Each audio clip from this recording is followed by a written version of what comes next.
Good morning. Our first reading is from Zechariah chapter 9, verses 9 to 17. Rejoice greatly, daughter of Zion. Shout, daughter of Jerusalem. See, your king comes to you, righteous and victorious, lowly and riding on a donkey, on a colt, the foal of a donkey. I will take away the chariots from Ephraim and the war horses from Jerusalem, and the battle bow will be broken. He will proclaim peace to the nations. His rule will extend from sea to sea and from the river to the ends of the earth. As for you, because of the blood of my covenant with you, I will free your prisoners from the waterless pit. Return to your fortress, you prisoners of hope. Even now, I announce that I will restore twice as much to you. I will bend Judah as I bend my bow and fill it with Ephraim. I will rouse your sons, Zion, against your sons, Greece, and make you like a warrior's sword. Then the Lord will appear over them. His arrow will flash like lightning. The sovereign Lord will sound the trumpet. He will march in the storms of the south, and the Lord Almighty will shield them. They will destroy and overcome with sling stones. They will drink and roar as with wine. They will be full like a bowl used for sprinkling the corners of the altar. The Lord their God will save his people on that day, as a shepherd saves his flock. They will sparkle in his land like jewels in a crown. How attractive and beautiful they will be. Grain will make the young men thrive, and new wine the young women. Our second reading is from Luke, chapter 19, verses 28 through to 44. After Jesus had said this, he went on ahead, going up to Jerusalem. As he approached Bethphage and Bethany at the hill called the Mount of Olives, he sent two of his disciples, saying to them, "Go to the village ahead of you, and as you enter it, you will find a colt tied there, which no one has ever ridden. Untie it and bring it here. If anyone asks you, 'Why are you untying it?' say, 'The Lord needs it.'" Those who were sent ahead and found it just as he had told them. As they were untying the colt, its owners asked them, "Why are you untying the colt?" They replied, "The Lord needs it." They brought it to Jesus, threw their cloaks on the colt, and put Jesus on it. As he went along, people spread their cloaks on the road. When he came near the place where the road goes down the Mount of Olives, the whole crowd of disciples began joyfully to praise God in loud voices for all the miracles they had seen. "Blessed is the King who comes in the name of the Lord. Peace in heaven and glory in the highest." Some of the Pharisees in the crowd said to Jesus, "Teacher, rebuke your disciples." "I tell you," he replied, "if they keep quiet, the stones will cry out." As he approached Jerusalem and saw the city, he wept over it and said, "If you, even you, had only known on this day what would bring you peace, but now it is hidden from your eyes. The days will come upon you when your enemies will build an embankment against you and encircle you and hem you in on every side. They will dash you to the ground, you and the children within your walls. They will not leave one stone on another, because you did not recognize the time of the Lord's coming to you."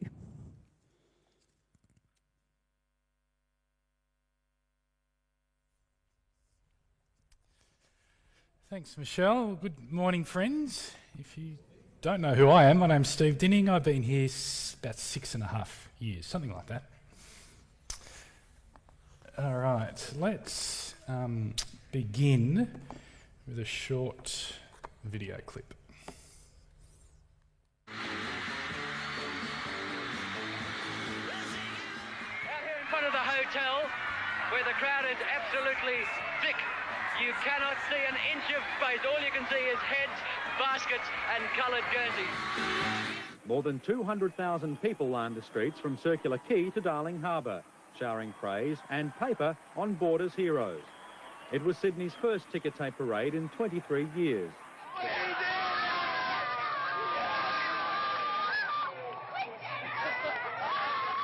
Oh my God, best night of my life! Best night of my freaking life! The 3.5-hour spectacle getting rave reviews. It was the best night of my whole life! It was so, we loved it so much! I cried like twice. Inside or out, there was no bad blood. Being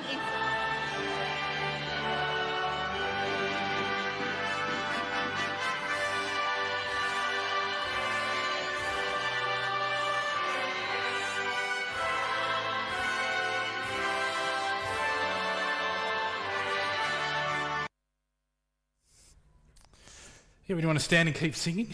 There's that feel to it, doesn't it? She's such a gem, the Queen. Even now you can still miss her.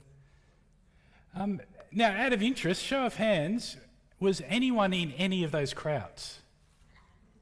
Yeah, okay, Pete. At 8 o'clock I asked that, hoping there'd be someone old enough who was at the Beatles, but they assured me they were all too young to have been at the Beatles. So those events were the 1964 Beatles tour of Australia, the 1989 Australian cricket team after they won the Ashes in England. I chose that because I wasn't in the crowd, but I was playing cricket in England that summer of 1989. It was a good place to be at the time. The Matildas defeating France in the World Cup last year, the FIFA Women's World Cup. Of course, the Taylor Swift concert in Melbourne. And then a couple of years back, the 70th anniversary celebrations for Queen Elizabeth. Even just watching that screen, didn't you get the sense of energy and adoration in the crowds? In a very real way, those crowds were worshipping. They were engaged in acts of worship. Have you noticed that we humans are worshipping beings? There's something deep inside of us in our DNA that wants us, we want to worship. We need to worship. Individually, collectively. Which leads to a question. Why are we worshipping beings? What purpose does worship serve us? What are the benefits of worshipping? Why are we worshipping beings? I'm just going to leave our question hanging there. We're going to come back to it later. But we continue today in our sermon series as Jesus heads resolutely to Jerusalem, where he's going to be rejected and killed and rise again. And today we come to Jerusalem's doorstep, box 4 there, villages of Bethphage and Bethany just outside Jerusalem. And Luke, at the start of our passage read for us, he said, after Jesus had said this, he went on ahead going up to Jerusalem. Guys, this signals for us the rising tension and anticipation. Geography of Jerusalem, it sits on a mountain, you've got to go up to get there. It's an arresting image of Jesus resolutely heading up that mountain as his disciples kind of stumble behind, trying to keep up with him. They're anticipating that something big is about to go down in Jerusalem. And what happens next, no doubt, just builds this anticipation all the more. Jesus calls aside 2 of his disciples. And he gives them specific instructions, go to that village over there and get a donkey. So over they go, and things turn out just as Jesus said. What do you reckon those 2 disciples made of that little episode? You can imagine one of them thinking, wow, it happened just as Jesus said. Can our master tell the future? And the other disciple says, well, maybe he kind of planned it. He prearranged with the master of the donkey, and the Lord needs it was a little code. Foreseen or foreplanned. Either way, it shows us that Jesus is in total control over the events that are about to happen. Now, verses 35 to 38 are the spotlight action of the passage. As Luke shines the spotlight on the action, what does he want us to see? He wants us to see the arrival of the King. As the disciples lay their cloaks on the donkey, it's a saddle for Jesus. As they lift him up and place him on. Those two things are acts of worship for their king. And then as Jesus starts to ride on the donkey down the hill that goes down the Mount of Olives, they place their coats in front of him. They're rolling out the red carpet. And as he rides down and rides the red carpet, the whole crowd of disciples lift their voices in praising Jesus. Blessed is he who comes in the name of the Lord. It's from Psalm 118. Peace in heaven and glory in the highest. Can't you hear the echoes of the words to the angels, to the shepherds on the night that Jesus was born? Now, just reading those words off the screen, it's hard to kind of get the energy. But just think back to those clips we saw of those surging energy in those crowds. And the reason for the adulation and the praise? It's the miracles the disciples had seen. Up to this point in Luke, there's 18 sets of miracles. Just seeing one of those would have been mind-blowing, but imagine witnessing all 18. We would have been joining in the praise too. So on this Sunday morning, as Jesus rides like a king in Jerusalem, displaying this mighty power of miracles, it's understandable that the disciples, and if we were there too, the anticipation would be building that something big is about to go down in Jerusalem. Well, the disciples are right about Jesus being a king and a divine king, but they're wrong about the type of king he is and the peace and the victory he'll bring. There's a clue here to the type of king Jesus is going to be. It's before the disciples' eyes, it's before our eyes. The clue's standing there in front of us. What's the clue? The donkey. So let's pause and step back from the action to get the background of the donkey. Let's go back into the Old Testament, to Zechariah chapter 9. See, very briefly, the context of the book of Zechariah, it's 520 BC. God's people have returned from exile. They're back in Jerusalem. The temple's been rebuilt. The city's been rebuilt. But life is far from the glory of pre-exile times. And so the hopes and expectations of God's people in 520 BC have dissipated to disillusionment, disappointment, despair, and guilt. Can you resonate with such times? So through the ministry of Zechariah, God is assuring his people that my promises to you still stand. I am still going to win a tremendous victory for my people. God's kingdom is going to come and reign over all kingdoms of the earth. It's like God saying, hang in there, hang on, I'm sending you my king. And look here in chapter 9, here comes the king. Rejoice greatly, daughter Zion. Shout, daughter Jerusalem. See, your king comes to you, righteous and victorious, lowly and riding on a donkey, on a colt, the foal of a donkey.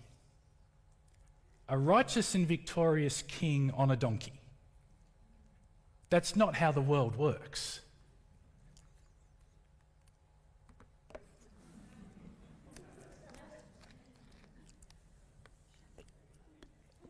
See, President Biden comes to town in Air Force One, then hops into the Beast, the armour-plated limousine, and he comes with a full might of America's economic and military power. Alexander the Great in the ancient world, he's charging around conquering kingdoms astride his mighty warrior horse Bucephalus. Bucephalus, evidently, is one of the most famous horses of history. This is how the world works, isn't it? This is how history plays out. Kings and empires and queens and great leaders, they come in might and power to wield a great victory. Not so God and his kingdom. The king of Zechariah comes lowly on a donkey, and he will win a great victory through his suffering. Why do you think Jesus gives the specific instructions to the disciples to go and get a donkey? It's to fulfill Zechariah chapter 9. It's an object lesson in the pattern and purpose of the king and God's kingdom. Now, understandably, on this Sunday morning, the disciples don't get it. They're not going to get it until after the resurrection. In talking about these events in John's Gospel, in John chapter 12, he describes the events, he cites Zechariah chapter 9, and then he says this. At first, his disciples did not understand all this. Only after Jesus was glorified did they realise that these things had been written about him and that these things had been done to him. So it's a good reminder for us that when we struggle to understand Jesus, and there can be struggles our whole lives in understanding Jesus, we continue to look at him through the lens of his resurrected glory. Now, before we return to the Mount of Olives, there's just one more piece of background information that's helpful for us to understand what's going on. And it's this idea of peace. In Zechariah chapter 9, verse 10, it says, God's king will proclaim peace to the nations. And then it mentions how the king will take away chariots and war horses and battle bows. You know, he's going to destroy the weapons that make for war. Now, certainly an absence of conflict and war is some of the one aspect of the peace Jesus brings. But peace in the Old and New Testaments is so much greater and deeper and wider. And we can sum it up with the Hebrew word for peace, which is shalom. We can put it like this, that shalom is a wholeness of well-being, a sum total of everything good and life-enhancing, individually, collectively, globally. And it flows from living in a right relationship with God, within God's ordered and purposeful and beautiful creation. And we see this in the creation narratives in the Old Testament, Genesis 1 and 2, Job 38 to 41. When God creates, he brings order out of chaos and disorder. And he brings about a purposeful and beautiful creation. Experience wholeness of well-being comes from a relationship with God.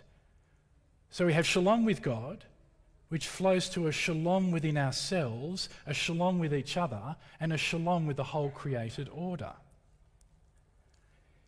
In Jesus' life, death and resurrection, we have the one who's going to bring shalom with a capital S, who's going to recreate out of the disorder and chaos and brokenness of this world. And this is what the miracles are about.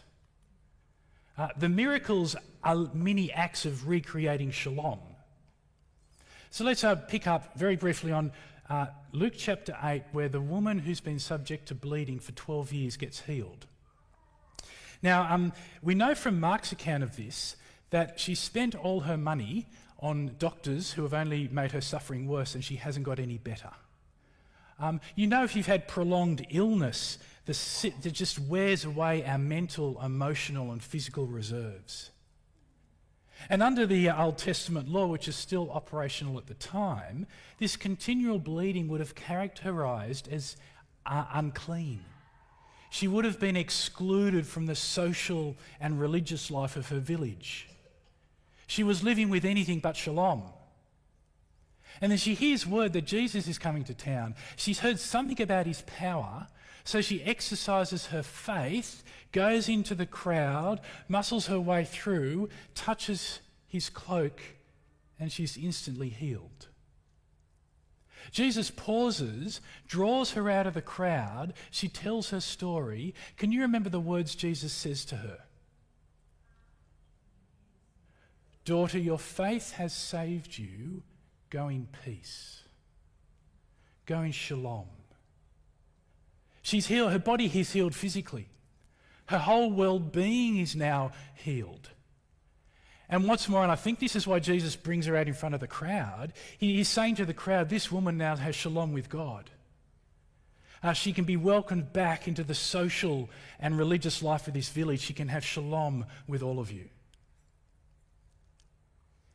how would her life have been radically changed on that day she met Jesus? I'd like to picture her on the road on the Mount of Olives.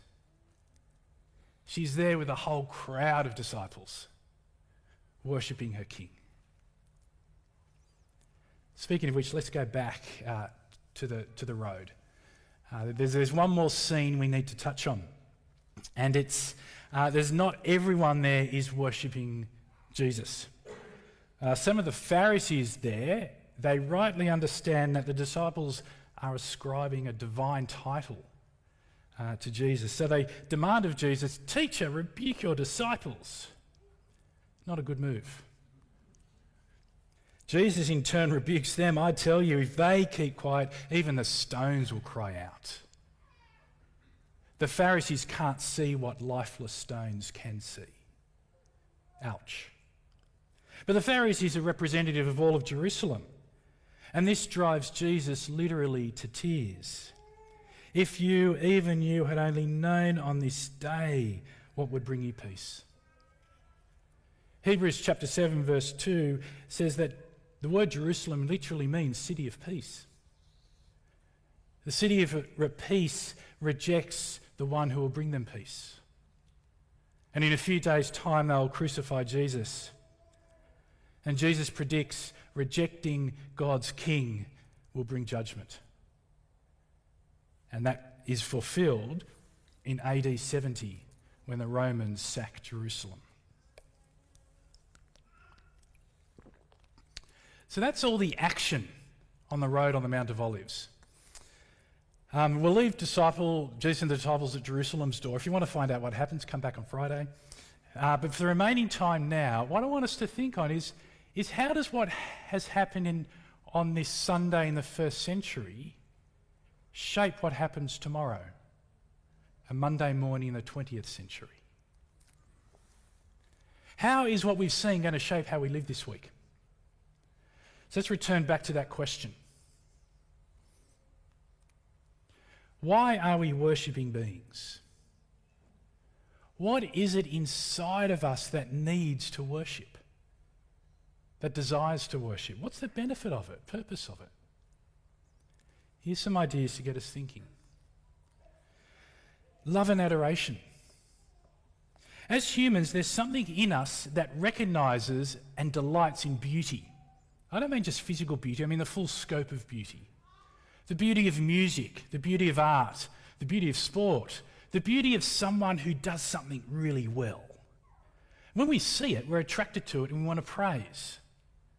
Think of the Beatles, for example. John Lennon and Paul McCartney were absolute geniuses at writing music. The crowds flocked to the Beatles. And adoration is an expression of love.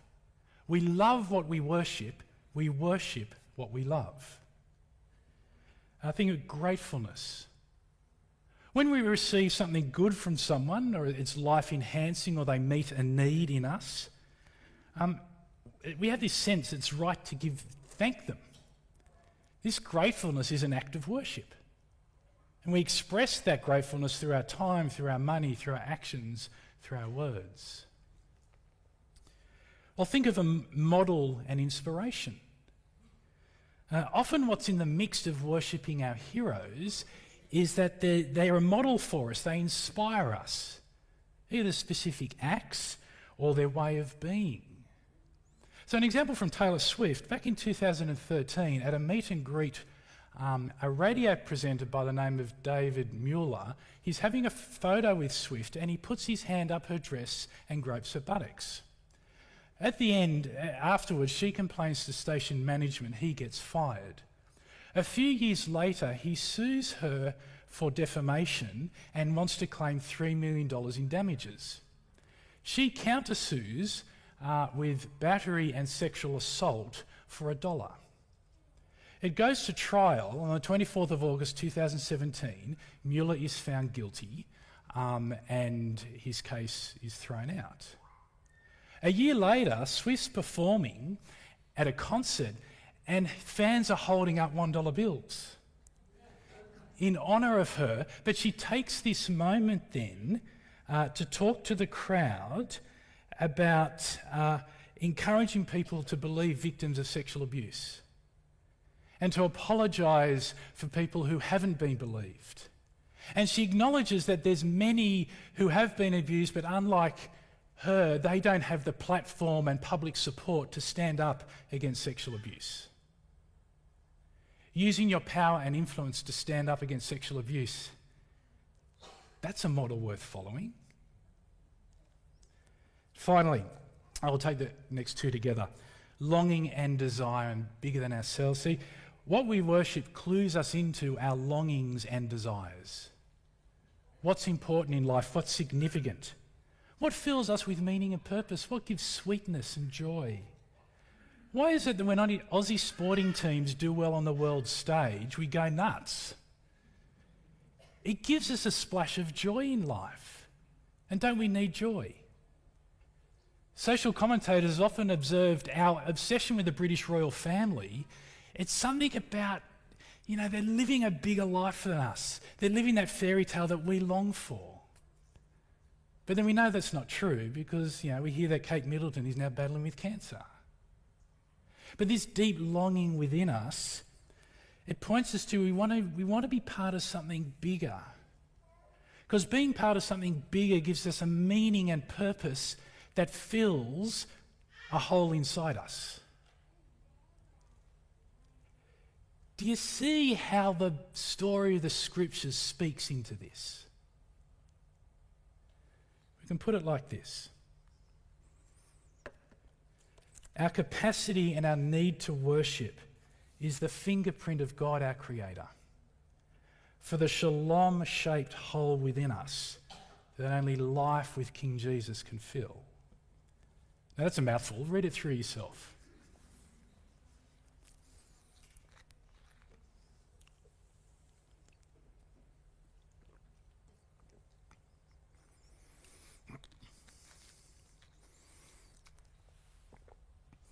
It's another way of saying Augustine's famous line, our hearts are restless until they find their rest in thee.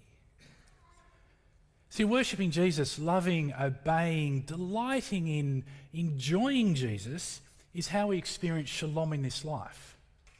It's how the whole begins to get filled, how we get recreated and how Jesus brings order out of disorder and brings purpose out of chaos and healing out of brokenness. And worshipping King Jesus sustains us as we follow our King home, capital H home, where we'll experience capital letters shalom in full forever. So I want to finish briefly with 3 R's for growing our worship with Christ. It's not reading, writing, arithmetic. Firstly, repenting as an act of worship. We can think of capital R, repenting. You could be new today, you've been coming for a while, but you realise that you haven't surrendered your life to King Jesus. Not allowing King Jesus to fill that shalom-shaped hole within you. Not trying to grasp after God in your own efforts, trying to find meaning and purpose outside of Christ is only digging a deeper hole for yourself now and for eternity. Don't reject the Prince of Peace. Start worshipping the King and live today. Or perhaps we can think of little r, repenting, in that you are following the King. But you recognise you've wandered off track. You're trying to find shalom in ways that are leaving you empty, hurting yourself, hurting others. As an act of worship, turn back to your King.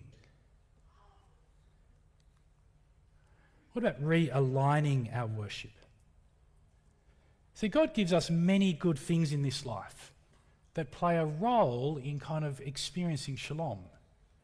Family, friends, health, satisfying work and toil, paid and unpaid, money and possessions, church, family, natural world, pursuits and hobbies, rest and recreation, you name it, the list goes on. Good things to enjoy. Good things that bring a sense of contentment and security and comfort. What can happen, though, is we make the good the ultimate. We try to get ultimate shalom out of the good, but it doesn't work. We end up trying to get stuff out of the good they weren't designed to deliver. But also it throws our worship of King Jesus out of alignment. So how do we realign? You may think the answer is to love the good things less. No, it's not. Reading Tim Keller on this in his book, Making Sense of God, points out something really helpful. We don't need to love these good things less. We need to love God more. Don't love anything less. Instead, learn to love God more, Keller writes, and you'll love other things with more satisfaction. Love King Jesus more, and we can enjoy the good things for what they are, but not seek to get out of them what they weren't designed to deliver. And the third R, replenishing our worship of Jesus. I work for Anglicare, and last week our colleague Andrew Ford gave a talk, and he said this: we can call Friday good because we know Sunday is coming, but we live in Saturday. We know Friday's good because Christ died and he rose again, but right now in this time in history we're living in Saturday as we await the return of our King for a second time. And the thing is about living in Saturday, it can get filled with darkness and chaos and disorder. And it can feel like our shalom-shaped holes are near to empty. In order to make it through Saturday to get to Sunday, we need to keep replenishing our worship of Christ. So that shalom-shaped hole keeps getting replenished. Now at this point you may be tensing up a bit and thinking, right, this is the point where Steve tells me to read my Bible more, pray more, and tell more people about Jesus. I'm not going to tell you that. Because you'll groan and think, I've just got to add more things to my to-do list. Instead, I want to give you an idea that comes from a book I've just finished reading by John Eldridge, Resilient, Restoring Your Weary Soul in These Turbulent Times. And he speaks of replenishing in the daily rhythms of life. What you've got happening this week, replenish your worship within that. 3 quick examples. Firstly, tune into Jesus in the moments of your day. So for example, come up with a phrase to start the day. Jesus, help me see what you want me to see. Jesus, remind me of your presence. And then through the moments of your day, repeat this phrase to yourself. Repeat it in Jesus' presence. Do this for a week and reflect on what happens. Another thing John mentions is 5 by 5 by 5. 5 minutes in the morning, 5 minutes in the middle of the day, 5 minutes of night. Say a short prayer that focuses on something of Jesus' character. Something of what Jesus has shaped your life. And if 5 minutes is too much, spend 2 minutes.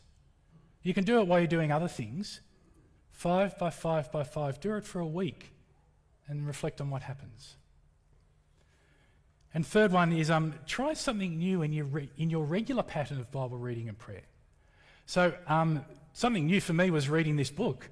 I haven't read John Eldridge before, someone recommended it, so I've read it. And over the past couple of weeks, it's replenished my worship of Jesus. It's helped me be spiritually refreshed through a few weeks that have been kind of more full than normal and with less sleep than normal. So just to finish up, I'm going to give you 30 seconds now. Just look at those 3 R's. Does one of them grab your attention?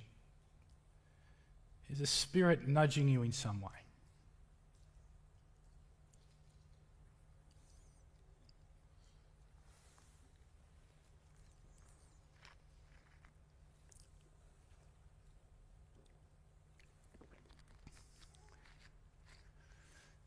Continue that conversation with Jesus through the rest of today. We're going to end by actually praying a prayer together. The life group I'm in, Jim Langridge led us the other night, and he opened with this prayer by Sheila Cassidy from her book, Prayers for Pilgrims. Take a moment to read it to yourself now and then we're going to join and pray it together.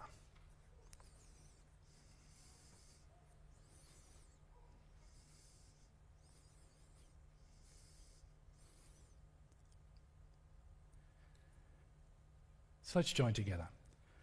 All-powerful God, look in your love upon us, your pilgrim people, as we struggle towards you. Be our food for the journey, our wine for rejoicing, our light in the darkness, and our welcome at the journey's end. Amen.